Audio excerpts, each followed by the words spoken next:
Who is the real gatekeeper behind the government's 80-year UFO cover-up? In a bombshell interview on the Megyn Kelly Show, whistleblower David Grusch names former Vice President Dick Cheney as the boss and reveals how General James Clapper allegedly managed the silence. Nobody owns the outcome, and there's not really a mob boss. The closest person we got that I was aware of was, unfortunately, now deceased Vice President Dick Cheney, Darth Vader himself. Not shocking that he was involved in this. And essentially, when he left in 2009, that was the last time that these activities really had central leadership. Welcome back, guys, to another episode of The Briefing. Welcome to all the new subscribers. And if you are new here, please consider subscribing. Around here, we pull out all the hidden threads, testimony, history, and evidence most people never even hear about. The public was told that the UFOs were the stuff of science fiction and the tinfoil hats. But tonight, the laughter has stopped. We are witnessing a historic shift in what's being called the age of disclosure. This week, David Grusch, the former top-tier intelligence official who blew the whistle on secret crash retrieval programs, appeared on the Megyn Kelly Show. Grusch didn't just repeat the claims about non-human biologics in recovered craft. He went further, validating the testimony of dozens of high-level officials who say the American people have been victims of an 80-year disinformation campaign. But the real bombshells aren't just about what is in the hangars. It's about who has been standing at the door. Tonight, we're naming the gatekeepers from allegations involving former Vice President Dick Cheney to the reported role of General James Clapper. We are looking at a shadow chain of command that has allegedly operated above the law, above the president, and certainly above the reach of the American taxpayer. During his appearance with Megyn Kelly, David Grusch confirmed the existence of a legacy program, a deep state, multi-generational effort to retrieve and reverse engineer non-human technology.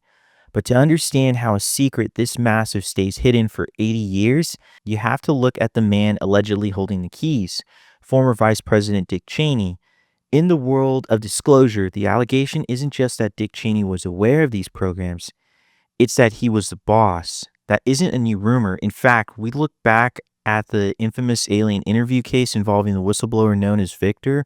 A startling pattern emerges. While Victor first came forward in the 90s, it was in the second interview in 2008, right as the Bush-Cheney administration was coming to a close. How do you respond about rumors in the UFO community that Cheney and Rumsfeld have known about the EBEs since the Nixon administration?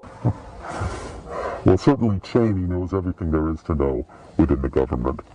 There's not much that is kept secret from the general public that Cheney does not know. As for Rumsfeld is a bombastic clown, but he has certainly shown quite a bit of interest in new technologies, shall we say. Where he dropped the real bombshell, Victor stated unequivocally that Dick Cheney was the head of the entire program, acting as the ultimate authority on UAP secrecy. And think about that timeline. Whether it's Victor speaking in 2008 or David Grusch speaking to Megyn Kelly today, the finger points to the same man. This matches the gatekeeper profile described by constitutional attorney Danny Sheehan and Dr. Stephen Greer. They have long asserted that Cheney was a core architect who helped move these programs from direct government oversight into the hands of private aerospace giants in the late 80s to bypass congressional Gang of Eight briefings entirely. What happened is the Dick Cheney, who was the Secretary of Defense at that time under the Bush Senior administration, and Paul Wolfowitz, and Scooter Libby, and Doug Fife, all the neocons. And the guys that were in the Defense Department under Dick Cheney gathered together and they prepared the 1992 United States Defense Department Policy Planning Guidance document. And in it, they actually proposed that they push back against the inclination to reduce the military budget now that the Soviet Union had voluntarily stepped back from the Cold War.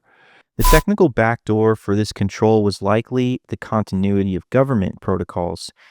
As the primary architect of these secret emergency measures, Cheney allegedly nested the UAP legacy program inside these highly classified frameworks, allowing it to operate under permanent emergency status, shielded from the view of the elected government. And we are talking about a shadow chain of command that has outlasted administrations, using the expertise of men like Cheney to ensure that the most transformative technology in human history remained a private asset of the few rather than a discovery for the many. If Dick Cheney was the architect of the vault, General James Clapper was the man standing guard at the door.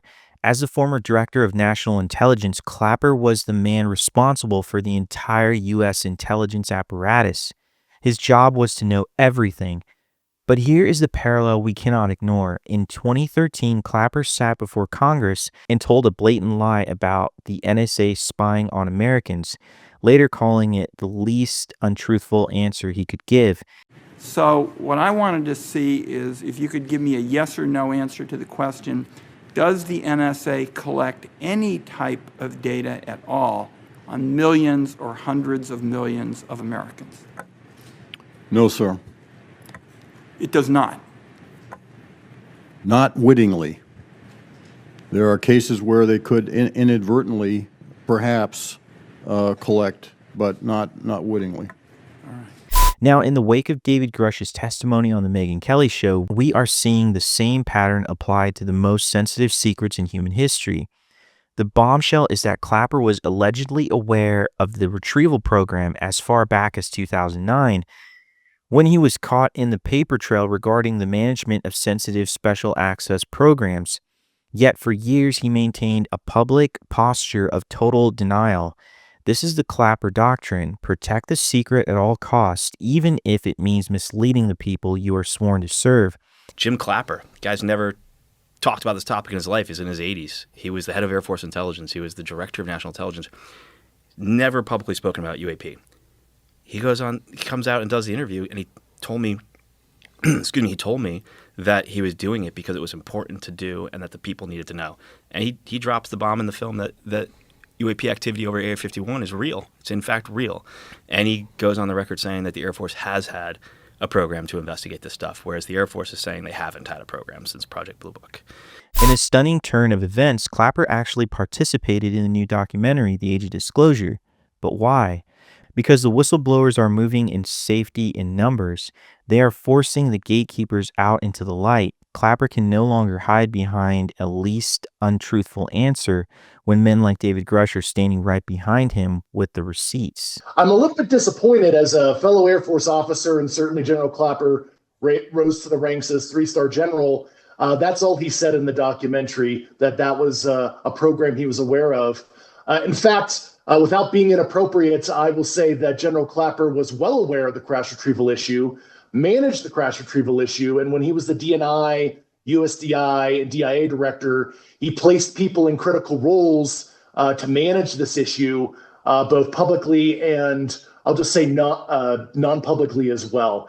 While whistleblowers are naming names, the frontline battle for truth is being fought in the halls of Congress, and sometimes right at the gates of our military bases. Representative Anna Paulina Luna joined Megyn Kelly to pull back the curtain on the internal intelligence battle that has turned the Pentagon against its own oversight authority.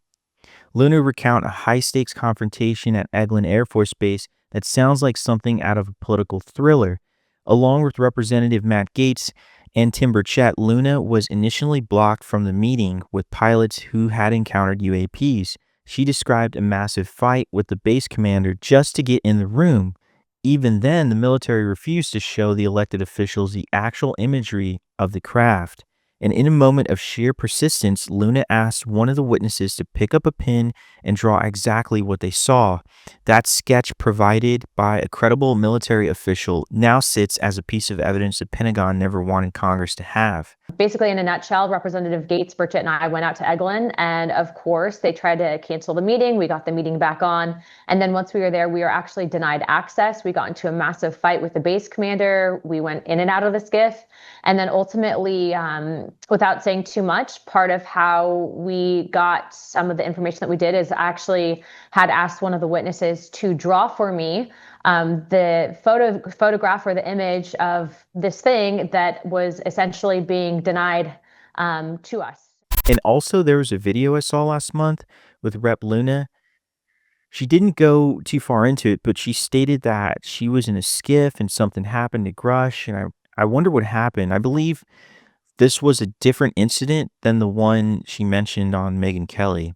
And just yesterday, I actually went into the skiff with David Grusch and Eric Burleson. And prior to that skiff meeting happening, there was something really bizarre that took place with David Grusch, and it's being handled at the law enforcement level. But, you know, things like that happening are not normal, especially being that David Grusch is currently Eric Burleson's congressional staffer. She also addressed the dead drop video provided to Representative Eric Burleson. The footage is so sensitive, it had to be scrubbed of all metadata to protect the leaker. She explained that we aren't just dealing with blurry photos. This video is of an MQ-9 drone tracking an orb, or this object, off the coast of Yemen. You'll see that another MQ-9 launched a Hellfire missile. You cannot see that drone. And so I'm not going to explain it to you. You'll see exactly what it does.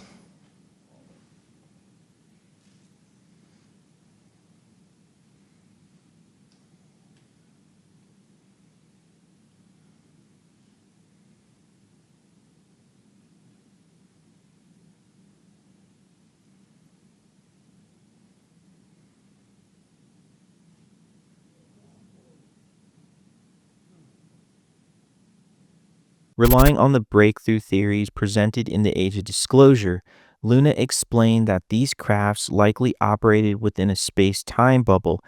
When you see a fuzzy image, you aren't seeing a bad camera. You are literally seeing a camera trying to photograph through a distorted space-time barrier that bends light and radars alike. And the message from Rep. Luna is clear. The pushback from the gatekeepers like Cheney and Clapper has become so incredibly obvious that it is only hardened the resolve of Congress. They aren't just asking for hearings anymore. They are moving for total immunity for a new list of 40 whistleblowers and the declassification of 40 specific documents.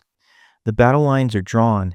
On one side, the unelected managers of the legacy program.